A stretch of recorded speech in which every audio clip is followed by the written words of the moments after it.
العلم هو النور الهادي والمفتاح لكل الخير من يرد الله به خيرا. الحمد لله رب العالمين والصلاة والسلام على سيد الأنبياء والمرسلين سيدنا محمد وآلہ وصحبہ اجمعین۔ طلبہ عزیز، آج ہم حدیث نمبر 152 سے اپنے درس کا آغاز کر رہے ہیں۔ بسم اللہ الرحمن الرحیم۔ وعن ابن عمر رضی اللہ عنہما قال، حضرت ابن عمر رضی اللہ تعالیٰ عنہ فرماتے ہیں، سمعت رسول اللہ صلی اللہ علیہ وسلم یقول، کہ میں نے سنا رسول اللہ صلی اللہ علیہ وسلم فرماتے تھے، کلکم راع، تم سب کے سب ذمہ دار ہو، وکلکم مسئول عن رعیتہ، اور تم میں سے ہر ایک سے اس کی رعیت کے بارے میں، ماتحت لوگوں کے بارے میں پوچھا جائے گا۔ الامام راع ومسئول عن رعیتہ، امام حکمران ذمہ دار ہے اور اس سے اپنی رعایا کے بارے میں باس پرس ہوگی۔ والرجل راع فی اہلہ ومسئول عن رعیتہ، آدمی اپنے گھر والوں کا نگران ہے اور اس سے اپنی رعیت اہل خانہ کے بارے میں پوچھا جائے گا۔ والمرأة راعیة فی بیت زوجہا ومسئول عن رعیتہا،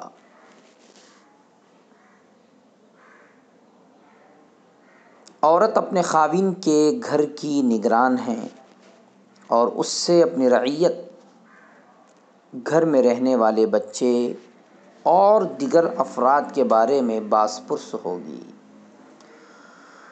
والخادم راع فی مال سیدہ ومسئول عن رعیتہ، خادم اپنے آقا کے مال کا نگران ہے، اس سے اس کی رعیت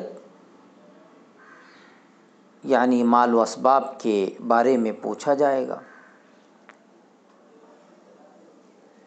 فکلکم راع ومسئول عن رعیتہ، چنانچہ تم سب اپنے اپنے دائرے میں نگران اور ذمہ دار ہو، اور سب سے ان کی اپنی اپنی رعیت کے بارے میں باس پرس کی جائے گی۔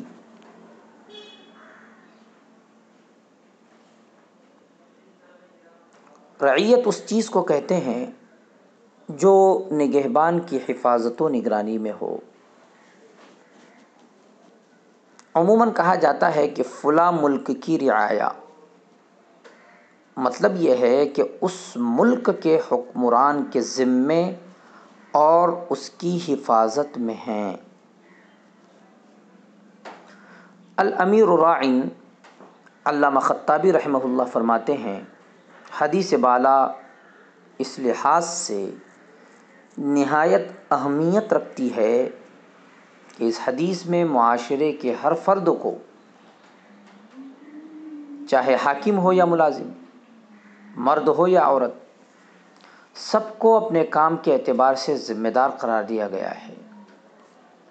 بعض علماء نے اس حدیث کے تحت لکھا ہے کہ ہر ایک ذمہ دار ہے، یہاں تک کہ ہر شخص اپنے جسم کے اعضاء کا بھی ذمہ دار ہے، لہذا قیامت کے دن ہر شخص سے اس کے اعضاء کے بارے میں بھی سوال ہوگا کہ تم نے ان اعضاء کو کہاں کہاں استعمال کیا۔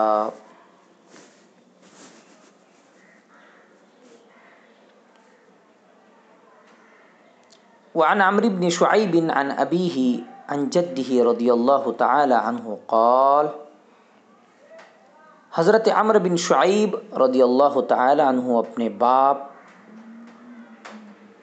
اور وہ یعنی حضرت شعیب رضی اللہ عنہ اپنے دادا یعنی عبداللہ بن عمرو رضی اللہ تعالیٰ عنہ سے روایت کرتے ہیں، قال رسول اللہ صلی اللہ علیہ وسلم، کہ رسول اللہ صلی اللہ علیہ وسلم نے فرمایا، مروا اولادکم بالصلاۃ وہم ابناء 7 سنین،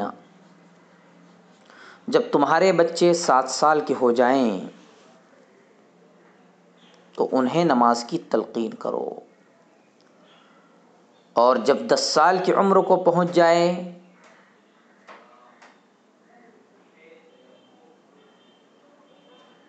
وہم ابناء 10، اس کا ترجمہ ہوا ہے، وَاضْرِبُوهُمْ عَلَيْهَا کا ترجمہ باقی ہے۔ لہذا اس سے پہلے ایک محذوف عبارت کا ہم ترجمہ کر رہے ہیں، اور وہ یہ ہیں کہ اور نماز میں سستی کریں تو اس پر انہیں سرزنش کرو، ہلکا پھلکا مارو، وَفَرِّقُوا بَيْنَهُمْ فِي الْمَضَاجِعِ، اور ان کے درمیان بستروں میں تفریق کر دو۔ اس حدیث سے نماز کی اہمیت بھی واضح ہے، نیز یہ واضح ہوا کہ تعلیم و تربیت کے نقطۂ نظر سے بچوں کو مارنا پیٹنا جائز ہے، لیکن یہ مطلق حکم نہیں ہے۔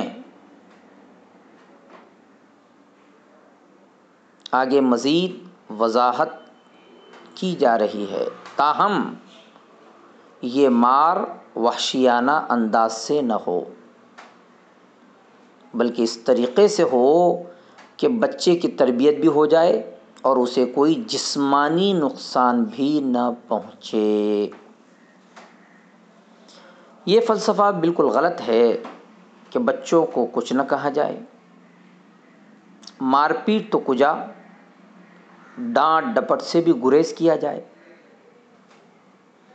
بلکہ تہذیب و تربیت کے لیے مناسب سزا و تعزیر ضروری ہے۔ فقہا رحمہم اللہ نے لکھا ہے کہ نماز ہی کی طرح دیگر احکام شریعت بھی بچوں کے ذہن نشین کرائے جائے،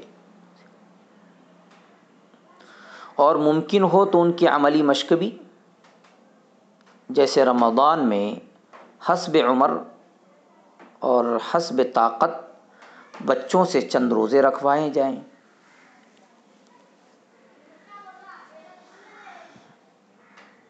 بہت اہم بات کی جا رہی ہے کہ نماز کے لیے کہا گیا کہ اپنے بچوں کو نماز کا حکم کرو۔ اس کا یہ مطلب نہیں ہے کہ صرف نماز ہی کا حکم کیا جائے، بلکہ دیگر احکام شریعت کی بھی عملی مشق کرائی جائے، جیسے رمضان میں حسب عمر اور حسب طاقت بچوں سے چند روزے رکھوائے جائیں، تاکہ روزوں کی اہمیت و فرضیت ان کے دماغوں میں بیٹھ جائے، اور جب وہ شعور و بلوغت کی عمر کو پہنچے تو انہیں علم ہو کہ 5 وقتہ نماز کی طرح رمضان المبارک کے روزے بھی ایک مسلمان کے لیے نہایت ضروری اور فرض ہیں۔ وعلی ھذا القیاس، اسی طرح دیگر احکام و مسائل اور معاملات کی تعلیم بچوں کو ان کی سمجھ کے مطابق دی جائے۔ 10 سال کی عمر میں بچہ بالغ تو بالعموم نہیں ہوتا، تاہم کچھ شعور اس کے اندر پیدا ہو جاتا ہے، اس لیے اس عمر میں انہیں ایک ساتھ سلانے کی بجائے علیحدہ علیحدہ بستروں پر سلایا جائے، بالخصوص بچے اور بچیوں کو۔ راوی حدیث حضرت عمرو بن شعیب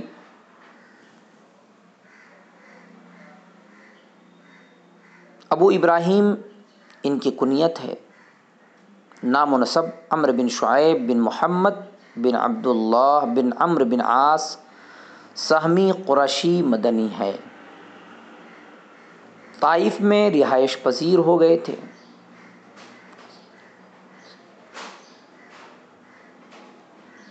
محدثین نے انہیں ثقہ قرار دیا ہے۔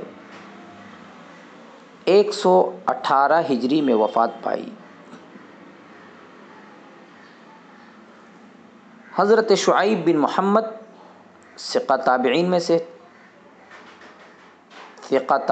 سے تھے. کہا جاتا ہے کہ ان کے والد جن کا نام محمد تھا ان کے زمانہ صغر سنی ہی میں وفات پا گئے تھے. چنانچہ ان کی کفالت ان کے دادا حضرت عبداللہ بن عمرو بن عاص رضی اللہ تعالی عنہ مشہور صحابی نے کی. اپنے دادا سے ان کا سماع صحیح ہے، لہذا یہ سند نہ تو مرسل ہے اور نہ منقطع بلکہ متصل ہے اور حسن کے درجے سے کم نہیں ہے.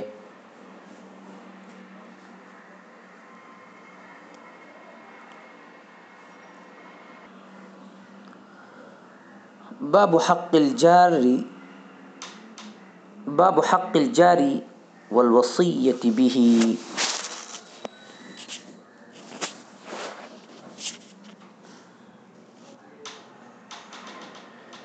پڑوسی کا حق.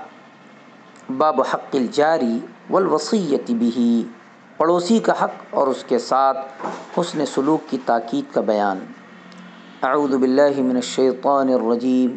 بسم اللہ الرحمن الرحیم. قال اللہ تعالی واعبدوا اللہ ولا تشرکوا بہ شیئا. اللہ تعالی نے فرمایا تم اللہ کی عبادت کرو، اس کے ساتھ کسی کو شریک مت ٹھہراؤ. وبالوالدین احسانا، اور والدین کے ساتھ احسان کرو. وبذی القربى والیتامى والمساکین والجار ذی القربى والجار الجنب والصاحب بالجنب وابن السبیل وما ملکت ایمانکم. نیز رشتہ داروں، یتیموں، مساکین، رشتہ دار یا قریبی، پڑوسی اور اجنبی یا دور کے پڑوسی اور پہلو کے ساتھی، ساتھ بیٹھنے والے اور مسافر اور اپنے مملوکہ غلام باندیوں وغیرہ کے ساتھ احسان کرو.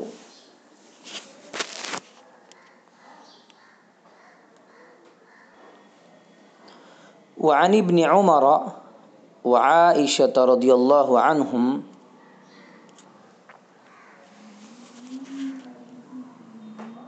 قال قال رسول اللہ صلی اللہ علیہ وسلم. حضرت عبداللہ ابن عمر اور حضرت عائشہ رضی اللہ عنہما سے روایت ہے، قال رسول اللہ صلی اللہ علیہ وسلم، کہ رسول اللہ صلی اللہ علیہ وسلم نے فرمایا، ما زال جبریل یوصینی بالجاری حتی ظننت انہ سیورثہ. کہ رسول اللہ صلی اللہ علیہ وسلم نے فرمایا، مجھے حضرت جبریل علیہ السلام پڑوسی کے ساتھ حسن سلوک کی ہمیشہ تاکید کرتے رہے. ما زال ہمیشہ، یوصینی بالجار پڑوسی کے ساتھ، یوصینی حسن سلوک کی تاکید کرتے رہے. حتی ظننت، یہاں تک کہ میں نے گمان کیا، انہ سیورثہ، کہ یہ یعنی رسول اللہ صلی اللہ علیہ وسلم اسے یعنی پڑوسی کو وراثت میں بھی شریک ٹھہرا دیں گے. اس حدیث سے واضح ہے کہ پڑوسی کے ساتھ حسن سلوک کی اسلام میں کتنی اہمیت اور تاکید ہے. اسی طرح پڑوسیوں سے بدسلوکی دوسرے لوگوں کے ساتھ بدسلوکی کرنے سے زیادہ سنگین جرم ہے.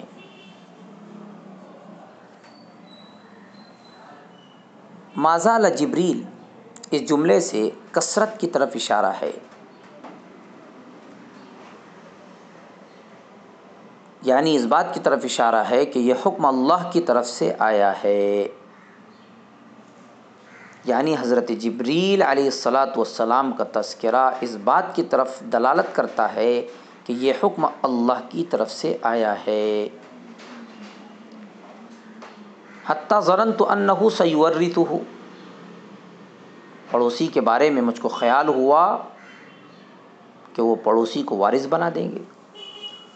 علماء رحمہم اللہ نے لکھا ہے کہ لفظ جار کا اطلاق کافر، مسلمان، نیک، فاسق، دشمن سب پر ہی ہوتا ہے، یعنی صرف مسلمان پڑوسی کے لیے لفظ جار کا استعمال نہیں ہوتا، بلکہ لفظ جار کے تحت تمام ہی طرح کے پڑوسی آ جاتے ہیں، چاہے وہ کافر ہو، مسلمان ہو، نیک ہو، فاسق ہو، دشمن ہو، ہر طرح کے پڑوسی اس لفظ کے تحت آ جاتے ہیں۔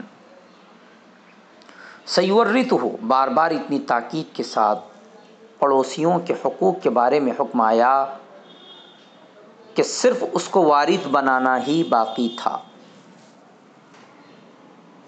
باقی ہر طرح سے ان پر احسان کرنے کی تاکید آئی ہے۔ وصلی اللہ تعالی علی خیر خلقہ سیدنا محمد وآلہ وصحبہ اجمعین برحمتک یا ارحم الراحمین۔ السلام عليكم، لا تنسوا الاعجاب بالفيديو والاشتراك في القناة تشجيعا لنا لنستمر بنشر المزيد إن شاء الله.